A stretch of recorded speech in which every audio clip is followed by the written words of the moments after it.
Y esta tarde nos acompañan en Mega Noticias Debate Vianey Esquinca, analista política, socia directora de Cuadrante Estrategia y Comunicación, Marco Antonio Baños, exconsejero del Instituto Nacional Electoral, catedrático de la Universidad Panamericana y también en la Universidad Nacional Autónoma de México. Gracias, Vianey. Gracias, Marco. ¿Qué noveleón, Vianey? Más interesante y quizá más entretenido que cualquier serie que uno pudiera haber sintonizado o puesto este fin de semana en alguna de las plataformas de streaming. Qué noveleón lo que está ocurriendo en este estado y que parece que ya pues está llegando a un punto ya de estabilidad. Pero ¿qué lecciones quedan después de este fin de semana de crisis política en el estado de Nuevo León, Vianey?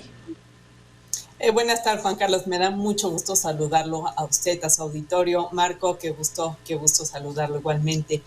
Lecciones hay muchas. Desde el punto de vista de que mostró Samuel García su novatez, mostró su arrogancia y que también este estilo de varios gobernantes de que la ley no es la ley y que ellos pueden imponer lo que ellos quieren, también se vio muy claro en toda esta situación, en todo este drama, que efectivamente parecería que ya está llegando a su fin. Sin embargo, quedaron muchas fracturas al interior de las instituciones de Nuevo León. Todos salieron perdiendo, pero sobre todo Samuel García, quien demostró que en su arrogancia, en su vanidad, en las ganas de querer hacer las cosas e imponer su punto de vista, se llevó entre los pies la candidatura, por supuesto, del mismo, pero también de Movimiento Ciudadano, que ahora ya mandó hasta enero la elección de quién será su abanderado o su abanderada. Todos perdieron y también se vio, por supuesto, dos otras cosas. Uno, que el presidente sigue metiendo la mano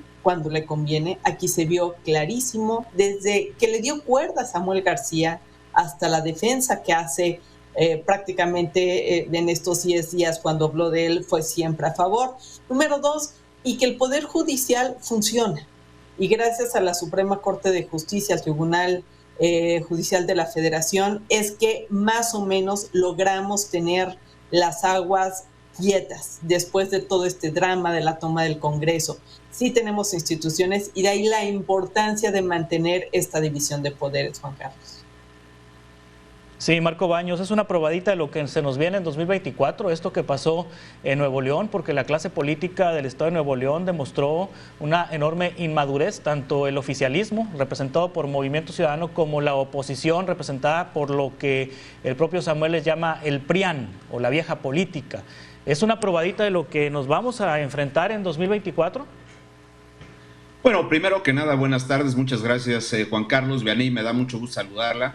Creo que es muy importante lo que decía Vianey. Se trata de uno de los acontecimientos más vergonzosos que se han registrado en la historia política reciente de nuestro país. Es un episodio más de esta falta de respeto a la institucionalidad democrática que nos hemos dado. No hay en la perspectiva de los políticos, y qué lamentable que un gobernador tan joven como Samuel García, que predica hacer una política de un estilo nuevo, diferente a lo que han hecho los partidos políticos tradicionales, haya incurrido en una situación de esta naturaleza que evidentemente era un desacato a un mandato, a un acuerdo establecido por el Congreso del Estado, que tiene constitucionalmente la facultad de nombrar a un gobernador de carácter interino. Pero aquí el problema que también se refleja es que seguramente Samuel tiene alguna situación extraña o al menos no confesada que esconder, porque ¿por qué le generó tanta preocupación que por 6 meses estuviese un gobernador que además públicamente se comprometió a que le iba a dar seguimiento a los programas del gobierno y que además no haría evidentemente cambios sustantivos? Eso lo dijo Luis Enrique Orozco en algún momento. Pero al final de cuentas yo coincido con Vianey, sí estamos en una situación donde pierden todos, pierde el Movimiento Ciudadano, porque al final de cuentas queda muy claro que se trata de una organización política que está apoyando los intereses del presidente de la República. Queda muy claro que había una especie de acuerdos entre el propio Movimiento Ciudadano, no sé si solo con Dante o con Dante y con Samuel o solo entre el presidente y Samuel, pero el hecho concreto es que si el presidente sale en 2 mañaneras a dedicarle 17, 18 minutos a defender a Samuel, pues indica que hay una especie de acuerdo político intrínseco en esa relación que evidentemente estaba favoreciendo la candidatura de Claudia Sheinbaum, hay que decirlo, porque más allá de lo que va a ocurrir en los próximos días, pues es un hecho que Samuel sí le significaba una votación importante al Movimiento Ciudadano. Podemos estar o no de acuerdo con los mensajes, podemos estar o no de acuerdo con las estrategias, pero en términos de figura y de posibilidades de votación, me da la impresión de que genera más que cualquiera de las otras personas que podrían estar al frente de la candidatura de Movimiento Ciudadano. Y sí, es una probadita de lo que nos espera, porque ya el presidente durante todos estos 5 años que lleva al frente del gobierno de la República, pues se ha caracterizado esencialmente por ser una persona que no respeta el Estado de Derecho. Hay que decirlo con toda claridad. El presidente propicia un clima de polarización extrema, descalificando a los políticos que no le son afines, a los medios de comunicación, a cualquier institución que genera alguna resolución o sentencia que no le es favorable. Entonces, eso es muy peligroso en la ruta de un proceso electoral que ahorita las encuestas dicen algunas cuestiones, vamos a ver qué pasa en las campañas, pero si por alguna razón las diferencias porcentuales en la intención de voto se estrecharan, veríamos a un aparato del Estado con un presidente en campaña y veríamos una serie de situaciones de falta de respeto a la ley que me parece ya están plenamente acreditadas a lo largo de estos 5 años. Sí, una situación extraña, dice Marco Baños, Vianey, el hecho de que Samuel no haya querido irse a la candidatura presidencial y quiso volver a la gobernatura y no haya querido dejarle 6 meses el gobierno al ex vicefiscal Orozco. Pero bueno, Orozco es policía en la fiscalía, es decir, pues no es cualquier improvisado que seguramente iba a indagar cosas que están ahí, que quizás Samuel no quería que se investigaran.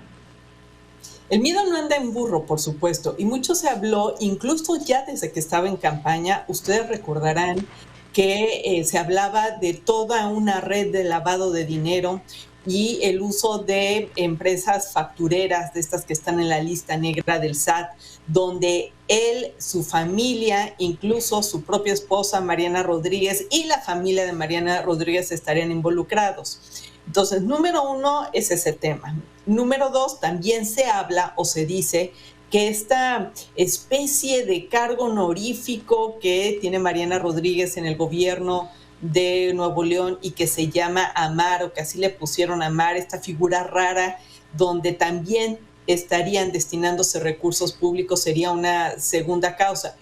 Y por eso mismo es que es posible que Samuel García no esté definiendo al auditor superior del Estado de Nuevo León. Ya salió la convocatoria, se está retrasando, incluso en este anuncio, en este mensaje que según él le pidieron 11 puntos completamente inconfesables, pero que ya salió los priistas y los panistas a explicar qué le pidieron exactamente en esa carta. Se habla precisamente del cargo del auditor, que se ha convertido también en una manzana de la discordia. Lo que es un hecho es que, como dice Marco, no quería bajo ninguna circunstancia Samuel de tener a un sustituto que no fuera afín a él.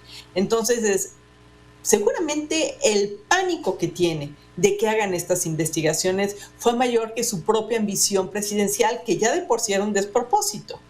Bueno, y ya lo decía su compadre Luis Donaldo Colosio, esto es un despropósito, no son nuestros tiempos. Bueno, pues tanto miedo tuvo que prefirió regresar antes de dejarle en manos del PRIAN la gubernatura. Sí, Marco, a los mexicanos nos encantan las víctimas y Samuel es muy hábil para el manejo de las redes, para el manejo de la comunicación. No sé si tan hábil como el presidente para el manejo del discurso y del fraseo, pero Samuel quizá capitalice esto como víctima y entonces juegue a su favor los próximos años de que la vieja política y el PRIAN no lo dejaron llegar. ¿De alguna manera puede beneficiar a Samuel García en lo sucesivo? Sí, es una posibilidad que está ahí latente, pero creo que para empezar estamos viviendo un momento completamente distinto a la situación que vivió López Obrador con Vicente Fox. El propio López Obrador ha querido equiparar el tema de aquel intento de desafuero para que no fuese candidato presidencial en aquella ocasión con lo que está ocurriendo acá. Pero aquí es una situación completamente distinta que creo que quienes tenemos oportunidad de opinar en los medios de comunicación debemos seguir explicando para que la gente vea que no es exactamente la misma situación y que aquí de lo que se trató esencialmente fue de una ambición personal desmedida que de entrada dejó incumplidos compromisos que el propio Samuel asumió, porque incluso Vianey lo debe recordar también, cuando el Bronco fue gobernador, igual dijo que no se iba a separar del cargo, y lo primero que hizo acá Samuel fue comprometer el ejercicio completo durante los 6 años. Apenas lleva 2 años en el ejercicio del cargo y ya quería ser candidato a la presidencia de la República, abandonando las responsabilidades y queriendo inventar figuras que no existen, porque evidentemente cuando hay una ausencia por cierto tiempo de la figura principal, en este caso del gobernador, pues es un hecho concreto que el Congreso tiene que activar los procedimientos establecidos en la Constitución y en la ley para determinar quién es la persona que se va a hacer responsable de la función de gobernar. Eso fue lo que ocurrió, entonces hay que decirle a la gente con toda claridad lo que está pasando. Este señor no es una víctima, este señor es un mentiroso, hay que decirlo con toda claridad. Quiso construir un discurso que lo coloca exactamente así, como una víctima, pero no es una víctima. Es una persona que quiso, al contrario, hacer víctimas a los ciudadanos de Nuevo León de la falta de su compromiso con el gobierno del estado y quiso simplemente generarle una votación importante al Movimiento Ciudadano para muchos efectos legales, financieros que tiene, y hacerle un gran favor a López Obrador en la medida que le quita votos de clase media y del público joven a la candidatura de Xóchitl Gálvez. Creo que por ahí va el punto y la responsabilidad que se tiene ahora, me parece, es explicar con mucho detalle esta situación y seguir todas las veces que sea necesario haciendo la narrativa de lo que ha ocurrido en una situación tan lamentable como la que hemos vivido y tan vergonzosa, reitero, como la que hemos vivido en Nuevo León. Sí, ya ha quedado claro que la Suprema Corte de Justicia de la Nación validó la decisión del Congreso del Estado de Nuevo León como la autoridad que nombró de manera correcta y apegada a la Constitución al gobernador interino Orozco, y que en caso de utilizar esa licencia, Samuel García Orozco pues era el gobernador interino legítimo nombrado por la autoridad que es el Congreso. Pero bueno, Vianey, ni PRI ni PAS son los carmelitas descalzos. ¿Por qué no nombraron a un emesista? Si la voluntad popular de Nuevo León fue tener a MC en el gobierno estatal, no pudieran haberse ahorrado todo este brete si nombran a un emesista, no necesariamente secretario de gobierno o algún emesista, un tercero en discordia, pero de MC, que es el partido que ganó la elección y la voluntad popular. ¿Por qué poner a alguien que no es del grupo político gobernante en Nuevo León? Aunque fue una decisión, insisto, apegada a la Constitución. Fíjate que esa es una pregunta muy interesante, Juan Carlos. Efectivamente, la gente hizo 2 votaciones en Nuevo León, que no se nos debe de olvidar. Por un lado fue el gobernador MC, pero por otro eligió un Congreso con mayoría opositora. También es una decisión del pueblo de Nuevo León, de los neoleoneses, que le dieran esta división de poderes que ya quisiéramos a nivel federal, por ejemplo, para que hubiera un equilibrio. Entonces, también tomó la decisión de darle al PRI y al PAN esta decisión, esta potestad de ser un Congreso que eligiera. Entonces ahí estábamos parejos. Hoy escuchaba y leía en redes sociales algo similar cuando sucedió en Puebla, cuando lamentablemente murió la entonces gobernadora. El Congreso de Puebla no puso a ninguna panista, si nos fuéramos, decidió poner a un morenista. Entonces, por supuesto, cada uno de los partidos puede elegir a quien considere, porque, insisto, el pueblo elige a un gobernador, pero también a un Congreso con mayoría distinta. Así que estamos parejos. No compro ese argumento que digan, es que de Samuel García diciendo, es que ¿por qué no votaron por él? Pues porque la gente también decidió votar por otros partidos y le dio esa potestad que hoy estás en contra. Por otro lado, Juan Carlos, por supuesto que el PRI y el PAN tampoco son carmelitas descalzas y por supuesto que tuvieron que haber muchas negociaciones que no fructificaron.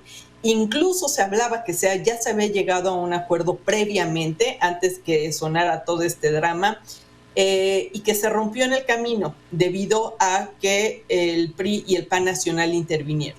Entonces, por supuesto, sabemos cómo son los políticos, sabemos que hacen negociaciones en lo oscurito, sabemos todo que bajo la mesa se llevan mejor que arriba, pero el pueblo también eligió a un Congreso opositor y hay que tomarlo en cuenta. Sí.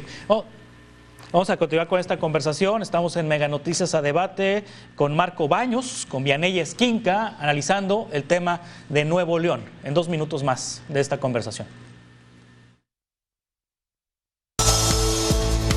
A Debate con Juan Carlos Zúñiga.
A Debate con Juan Carlos Zúñiga.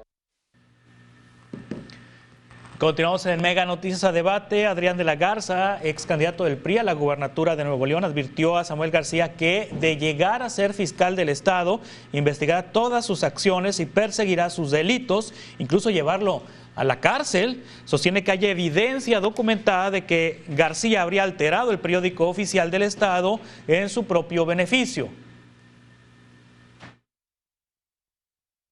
Samuel, si soy fiscal, voy a perseguir todos los delitos tuyos y de quien los cometa.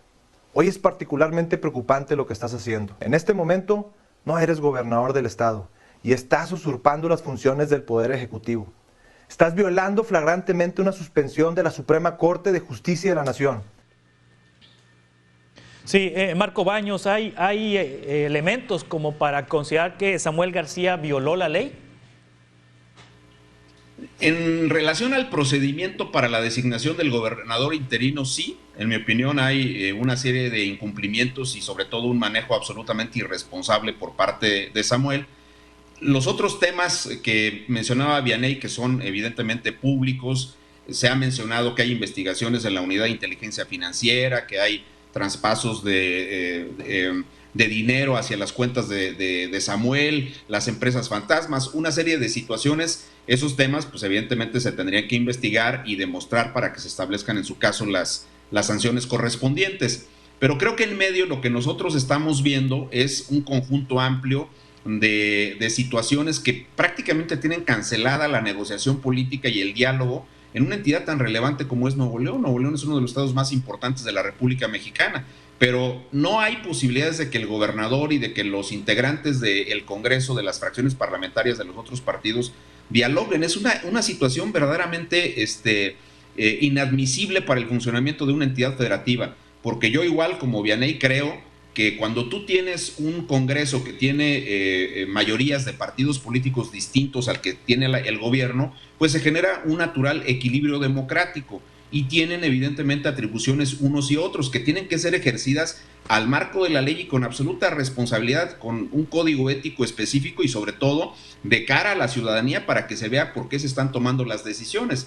Realmente a mí en lo personal la declaración de Adrián de la Garza no me gusta mucho, porque en el fondo, pues si él quiere ser fiscal y lo van a designar fiscal porque el PAN y el PRI tienen la mayoría ya, pues entonces no debería de estar haciendo una especie como de campaña. Suena como a una promesa de político que quiere ser gobernador y que no está buscando la Fiscalía General de la entidad, pues amenazar que lo va a someter a procedimientos. Creo que sí se tienen que hacer las investigaciones, eso sin duda alguna, pero este tipo de confrontaciones lo único que han hecho es cancelar una línea obligada de construcción, de diálogo, de negociación que deberían de tener las diversas instancias. Es algo así como lo que ocurre acá en México. Es como el sello de la casa, pero en el Movimiento Ciudadano de Nuevo León. ¿Por qué? Pues porque el presidente acá no dialoga, nada más da instrucciones a sus mayorías, y si sus mayorías no tienen, pues tampoco se ponen a negociar con el resto de los partidos, simplemente dan por sentado que van a perder y ya hacen cambios a legislaciones secundarias y no a la Constitución,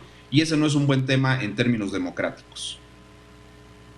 Sí, Vianey, Xóchitl respira a partir de que este fin de semana Samuel sale de la contienda, y es que durante los primeros días de precampaña la conclusión muy generalizada es que Samuel se llevó la primera semana de precampaña en cuanto a posicionamiento, en cuanto a enviar su mensaje de lo que quería transmitir, y de acuerdo con las encuestas Hoy Reforma se ve a una Xóchitl estancada, con el riesgo inclusive, dicen algunos, de que Samuel la rebasaría en algún momento y pasaría al segundo lugar y Xóchitl al tercero.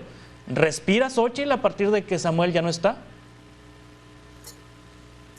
Estoy segura que, por supuesto, a la campaña de Xóchitl Gálvez le conviene que no haya una campaña dividida. Sin embargo, también Claudia Sheinbaum, porque más bien se debería preocupar Claudia Sheinbaum, porque al final el tema famoso del voto que pretendían dividir, pues ya no va a estar dividido. Entonces, al no tener un sobrepeso, porque los candidatos que se escuchan de Movimiento Ciudadano no son ni conocidos, ni tienen arrastre, y sobre todo no tienen como pareja una influencer tan conocida como puede ser Mariana Rodríguez. Entonces no van a tener el mismo peso, así que el voto no está dividido. Entonces, mientras Xóchitl Gálvez entendería que ese voto de la clase media ya no necesariamente, o de los jóvenes, ya no se van a ir con Claudia, por otro lado, debe de sentirlo, y lo mismo el presidente, que por eso es que se fue atacando duro al Congreso, por eso se fue atacando a los conservadores, según él, que bajaron a Samuel García, porque saben que la polarización, este voto dividido, al único que le conviene es a Morena y por supuesto al presidente. Este tema de poder decir, miren cómo reacciona el PRI y el PAN en Nuevo León, miren lo que está pasando, al único que le conviene es al gobierno federal, el inquilino de Palacio Nacional. Entonces, sí, creo que al final del día, para la campaña de Xóchitl Gálvez, pueden sentirse un poco más tranquilos, pero no para que se duerman en sus laureles, sino que definitivamente sigan construyendo en la campaña, sigan haciéndola mucho más dinámica. Sí, es difícil ver que Marco Baños, que MC se le sume a Xóchitl, ya es imposible esta situación. Bueno, creo que los tiempos legales ya no dan, ¿verdad? No, porque por vía de coaliciones ya se presentaron los convenios y el INE ya tiene que resolver sobre ese tema. Entonces ya no habría manera, pero sí, además se veía casi imposible que se pudiera conformar una coalición, incluido el MC, porque yo creo que en el tema de la candidatura del Estado de México, la declinación concreta de Juan Cepeda es un tema que no se ha analizado suficiente y no se sabe bien a bien qué ocurrió ahí. No me parece a mí que haya sido Movimiento Ciudadano, Dante Delgado o solito el propio Juan Cepeda el que decidió renunciar a la candidatura del Estado de México. Eso le generó alguna lesión y pudo haber incluso generado algún problema hasta con el registro del partido, porque la Ley General de Partidos Políticos dice que es obligación de los partidos participar en las elecciones. Si bien la ley no dice en las elecciones federales y las elecciones locales, debe entenderse que si es una ley general, pues entonces aplica para elecciones locales y federales.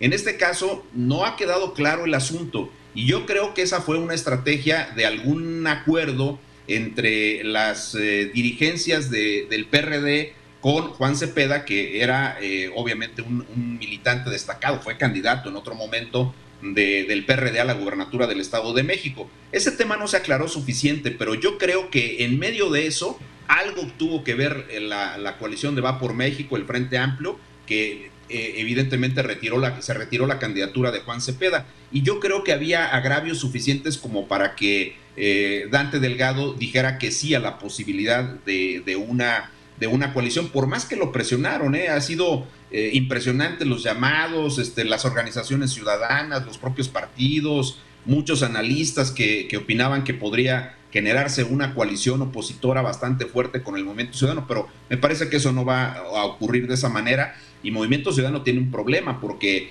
al desaparecer la figura de Samuel García como posible candidato presidencial, pues es un hecho que Movimiento tiene que encontrar una figura que por lo menos le garantice un porcentaje adecuado de votos, porque con todo, me parece a mí que la mancuerna de Samuel y obviamente la participación, coincido plenamente, lo de Mariana Rodríguez, pues es un fenómeno del manejo de las redes sociales y de la comunicación política. Ya le ganó 2 campañas a su esposo, la senaduría y la gubernatura, pues en buena medida fueron, a ver, el primer video, y vimos datos, Vianey, Juan Carlos, donde el primer video del primer día de la precampaña, en el caso de Claudia no llegó a 1 millón, tuvo 760,000 reproducciones, algo así, y en el caso de Xóchitl rebasó el 1 millón, pero el de Samuel tuvo más de 7 millones de reproducciones. Es impresionante lo que hacen ellos juntos. Entonces ahora el reto del Movimiento Ciudadano es encontrar una candidatura que le mantenga un determinado porcentaje de votos, y creo que es ahí donde están atorados y por eso van a decidir hasta más adelante.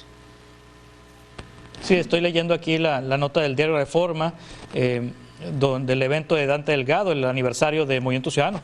Coincide hoy el aniversario de Movimiento Ciudadano, y en una declaración en entrevista, Dante Delgado dice que el alcalde de Monterrey, Luis Donaldo Colosio, tiene las cualidades para ser el abanderado presidencial. ¿Irán a convencer a Colosio, Vianey?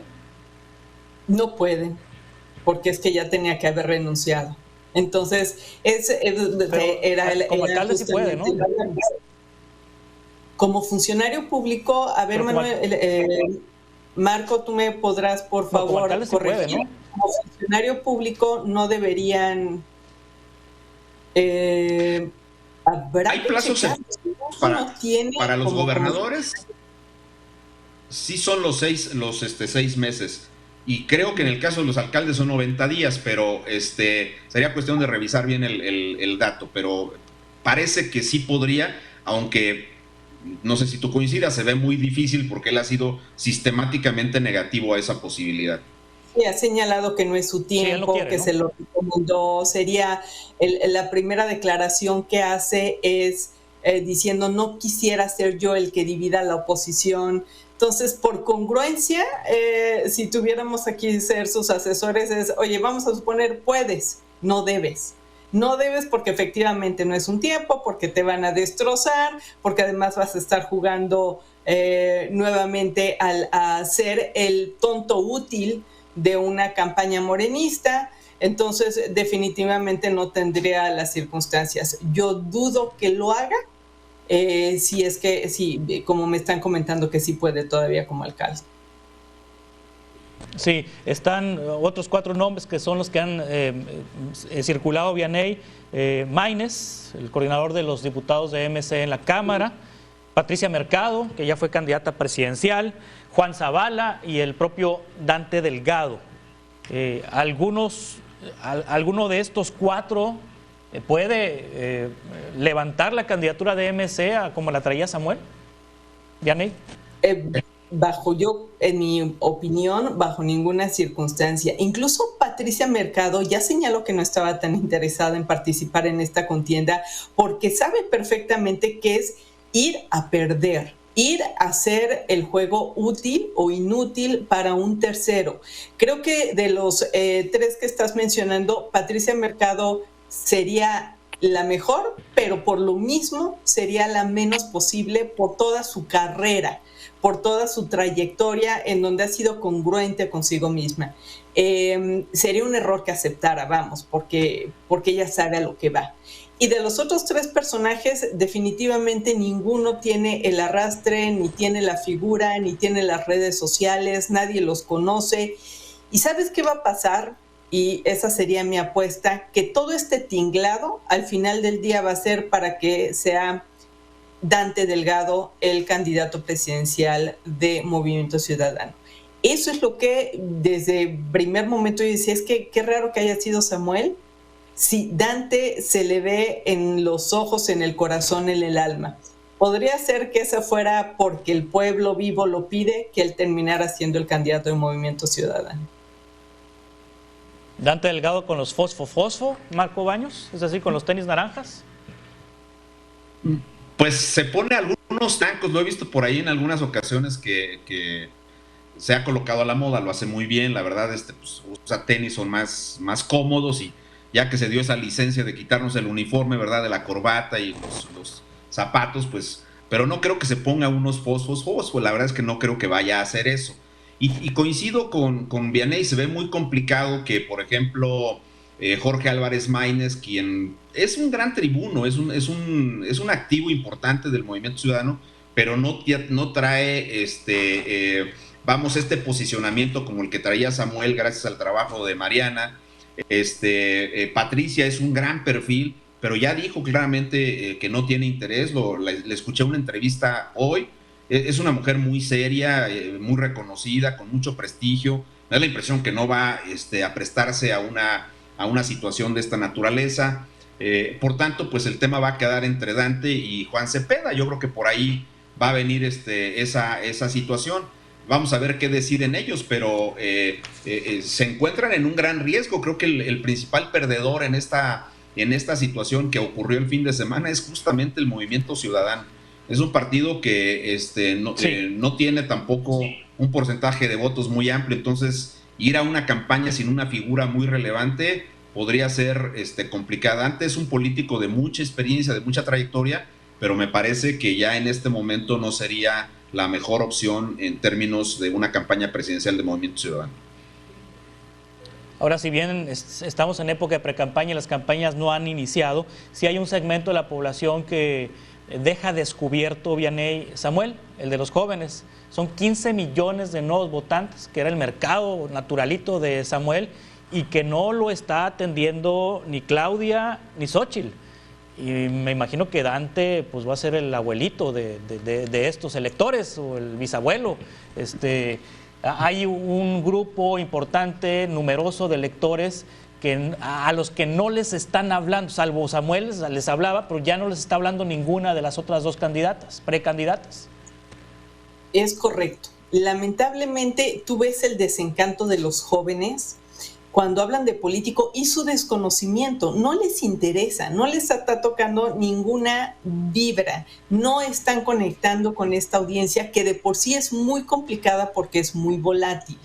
Entonces necesitan cualquiera de las campañas, en particular yo diría la que más posibilidades tiene de hacer esta conexión natural sería Xóchitl Gálvez, por su forma de ser y porque cómo entró en las redes sociales, cómo entró con un lenguaje muy cercano, utilizando inteligencia artificial, algo que les podía hacer clic perfectamente a los jóvenes. Algo ha pasado en el camino que se ha distanciado de ese discurso, pero si me preguntas de las dos candidatas, es más factible que lo pueda hacer Xóchitl que lo pueda hacer Claudia. Ahora, vamos a suponer que ninguna tiene esa experiencia o que ninguna puede conectar tan fácilmente. Para eso están los otros voceros, para eso están las figuras de campaña. Deberían de tener jóvenes que realmente lleguen a aprender y que sean los que muevan a los jóvenes, así como tienen sus coordinadores de organizaciones sociales,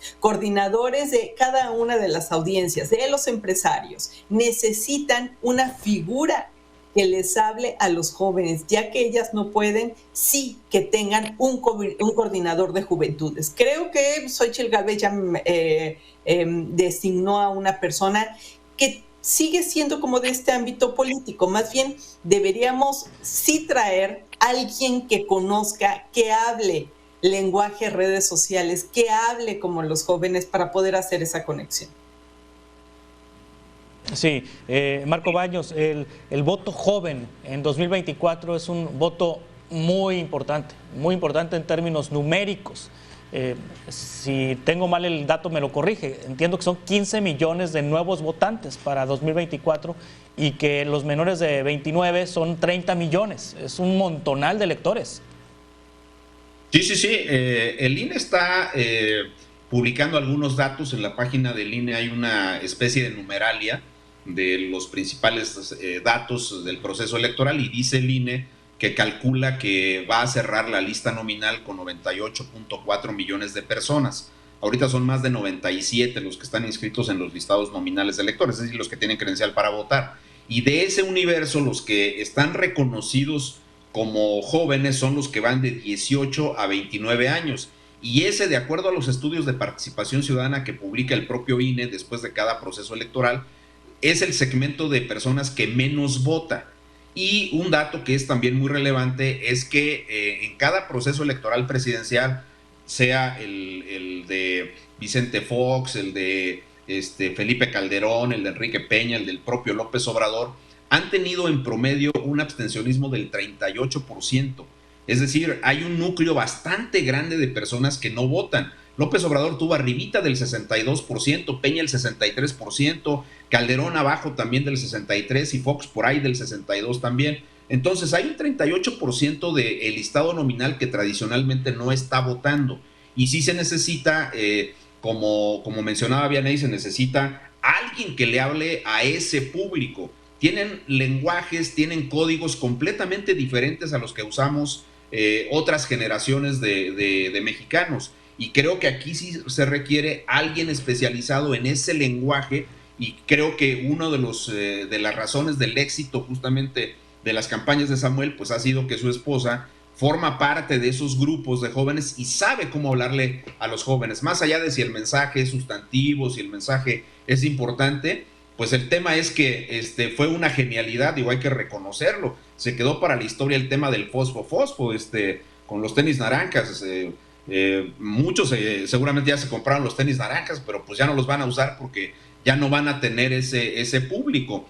Pero también lo que yo he podido ver es que, por ejemplo, en el caso del Frente Amplio, hay líderes universitarios de diversas universidades privadas y públicas que se han reunido en torno de la candidatura de Xochitl, buscando justamente hacer un llamado e incentivar que ese público joven pudiera votar. Yo creo que sí sería muy importante que se lograra hacer esa situación, y aún y cuando, digamos, el Reforma hoy publica una encuesta que le da más de 20 puntos por encima a Claudia Sheinbaum, me parece que una diferencia central podría ser el llamado y el convencimiento de esos núcleos de la población que no están votando y que en este caso es justamente el público joven. Sí, vamos a continuar con esta conversión ahorita en un par de minutos. Estamos hablando de Movimiento Ciudadano, lo que sigue para ellos después de que Samuel García abandonó la candidatura presidencial.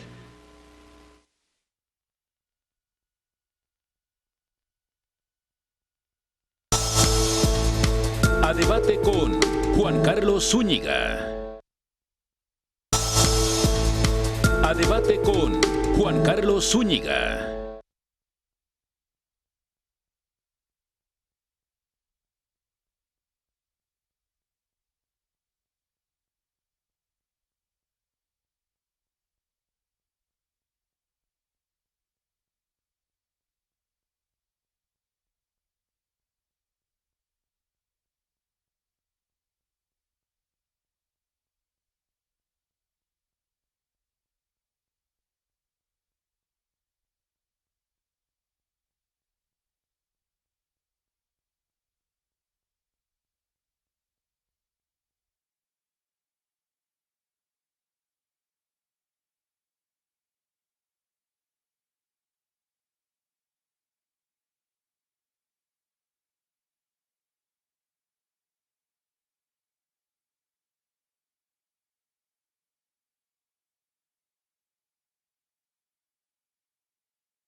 A Debate con Juan Carlos Zúñiga. Continuamos en Mega Noticia Debate. Luis Enrique Orozco es inelegible para ser gobernador interino de Nuevo León, así lo sostuvo Javier Navarro, secretario de Gobierno de la entidad y jefe de despacho a la salida del gobernador Samuel García. Esto lo dijo, obviamente, antes de que pasara todo este zipizape en Nuevo León. Lo dijo en una entrevista para Mega Noticias. Llegó una orden de un juez federal donde le dice al Congreso que le revoquen el nombramiento porque violaron una resolución del Tribunal Electoral. Entonces ya no tiene el cargo. El Congreso tendrá que volver a nombrar un gobernador interino, pero con ciertos lineamientos. En primer lugar, tiene que buscar el consenso, es decir, la unanimidad de votos de todos los diputados del Congreso. También alguien que sea afín a Movimiento Ciudadano o afín a este gobierno para asegurar la continuidad. Bueno, insisto, esta declaración es antes de todo el brete del fin de semana, cuando el debate era si asumía el propio secretario de Gobierno el interinato o lo asumía el señor Orozco, como ya finalmente lo nombró el Congreso y lo avaló la Suprema Corte de Justicia. Hoy Orozco presentó su renuncia para despejarle el camino a Samuel García y que empezaran a componerse las cosas o medio componerse las cosas en Nuevo León. A manera de conclusión, Marco Baños, en un minuto, por favor, ¿qué sigue para Nuevo León después de todo esto? Bueno, ojalá que siga un restablecimiento del funcionamiento normal, tanto del Poder Ejecutivo como del Congreso, que se trabaje por la prosperidad de un estado tan relevante como lo es Nuevo León y que se tome nota de que estas prácticas, en lugar de apoyar o de fortalecer, lastiman a la democracia mexicana. No debemos de permitir este tipo de circunstancias donde los gobernantes actúan de esta manera. Y sigue también pues que los Tigres pierdan la final con el América. Ok, muy bien. Vianey Esquinca, en un minuto, ¿qué sigue para Nuevo León? Yo espero que se va a tener que restablecer todos los temas institucionales. Ya hoy dio un paso atrás Orozco para tratar de llegar a nuevamente esa tranquilidad institucional. Hay demasiados hilos que quedaron sueltos, que quedaron dañados, y por el bien de Nuevo León, porque ya lo decía Marco, es un estado sumamente importante, es un motor de la economía del país. No merecen los leoneses este tipo de gobierno y un Congreso que tampoco está a la altura. Entonces, por el bien de Nuevo León, por supuesto, por el bien de los gobernados, es importante que se pongan de acuerdo. Y eso sí, que se investigue lo que se tenga que investigar, que este acuerdo al que se llegó no sea el pacto de impunidad para todas las partes. Muy bien, gracias. Vianey Esquinca, analista política, socia directora de Cuadrante Estrategia y Comunicación. Marco Baños, ex consejero del Instituto Nacional Electoral, catedrático de la Universidad Panamericana y de la Universidad Nacional Autónoma de México. Estamos en contacto para futuras conversaciones y encuentros, si les parece. Gracias y muy buenas tardes. Gracias, Juan Carlos. Hasta luego, Vianey. De esta manera concluimos este espacio de Mega Noticias a Debate. Le invito a que se quede en esta señal y que mañana coincidamos a las 5 de la tarde con 10 minutos. Gracias. Hasta mañana.